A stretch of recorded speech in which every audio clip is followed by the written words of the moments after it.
Okay guys, gonna go ahead and try to do this one more time. Done it like 3 times already, but I want to make sure I do it right. Great night of fighting today, tonight. I'm gonna start off with Charlo and Gabe Rosado. Great fight. Gabe is just missing that it factor, man. Like he's just missing. He's fighting. First of all, he fought way too early after the Quillin fight, where he hurt his eye and it came back to haunt him. He needs to give his body and his face and his scars time to heal. Came back to bite him. Charlo boxed him, outboxed him fairly easily.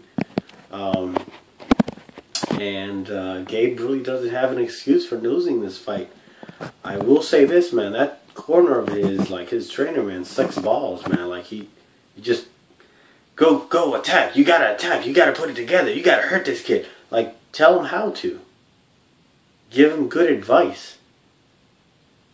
Okay? Don't just sit there and say, hey, you gotta hurt him. Go attack, attack, attack. Tell him how to do it. Hey, man, I need you to do this. I need you to do that. When he does this, I need you to do this because that's where you're gonna get him.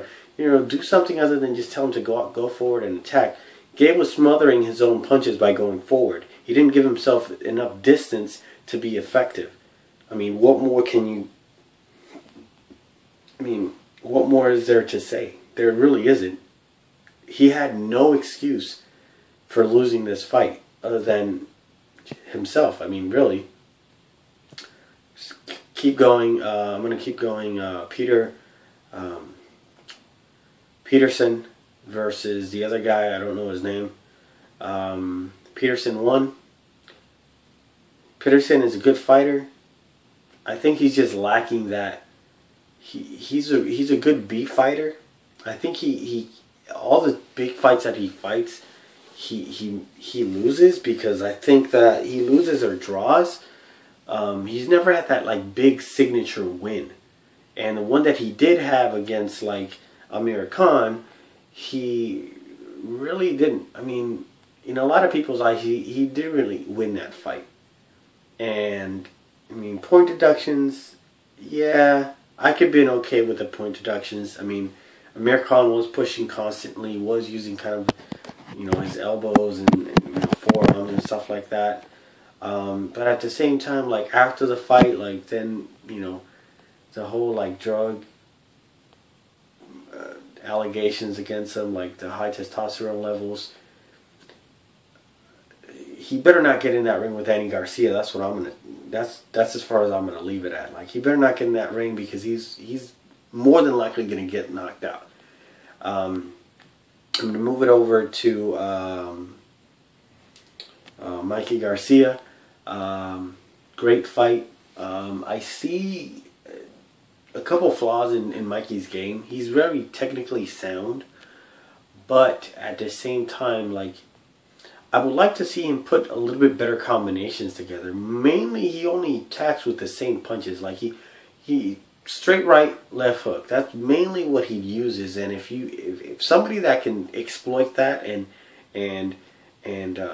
someone that has the experience that can take that and use it against him is probably going to win. On top of that, his punches are a little bit wide. If you really look at him, whenever he tries to like throw more than one punch at a time, in between his punches, because his punches are a little bit wide, you could throw straight punches down the pipe and you probably will knock him out. Like ever since he moved up to 130, he's been dropped in one fight, hurt and dropped in one fight against Rocky. And then in this last fight that he fought last night, he got caught with a clean ass left hook and almost got knocked down again. I mean, this is a guy that you're talking about moving up to 147 to challenge Pacquiao. Like, are you serious, man? Like, Pacquiao is going to annihilate you. Pacquiao only throws straight punches. And on top of that, he's faster than you. He uses his legs better than you. And he probably punches harder than anybody you've ever faced before. So, you know, if these are your aspirations to move up to 147, man, that's a bad move, man. I'm calling it right now. And I'm calling it right now, whoever fights him at 130, that's technically sound and can put straight punches together on him, is probably going to beat him. If they can take his punch and they're not intimidated by him, in the exchanges, they're going to catch Mikey Garcia and they're probably going to knock him out. I'm calling it right now, man. And I picked Mikey Garcia to be the best 126 back when Juanma was still destroying people. Like when I saw his performance against Bernabe Concepcion, I was like, oh my God, man, this kid is going to destroy everybody at 126. That's exactly what he did. 130, man, it's not looking so great, man, because eventually you're going to find that one person that's going to be trading with you. It's not going to be scared, and then you're going to be a whole world of shit. But, I mean, the good thing about it is Mikey does have solid boxing skills, so he should be able to outbox and keep himself out of trouble. I just see that, like, that's his one weakness, man. Like, if you exchange with Mikey, you more than likely will catch him, especially if you throw straight punches, because he'll throw basically the same left hook, basically the same right hand, and when you look at him, if you can time that left hook and if you know it's coming, all you got to do is throw a straight right down the pipe, and you should be able to catch him. Should is the key word. That's about it, man, as far as like the fights. As far as the ones that I want to talk about and I liked, there is this one last fighter that I want to talk about that they didn't televise the fight, but his name is Felix Verdejo, and he's an up and coming Puerto Rican fighter. He fights at 130. This kid is special, man. Like, this kid just completely destroyed this other guy that he fought last night. It was undefeated. There were 2 undefeated fighters, and he came out in 21 seconds. He just knocked him out. Beautiful, beautiful left hook, and just put him away for good, man. This kid was like, man, you do not deserve to be in the ring with me, and I'm going to show you why. And he went out there and knocked him out. I think he's really good. I think he has a lot of potential. I do not want this kid to be rushed. He's young.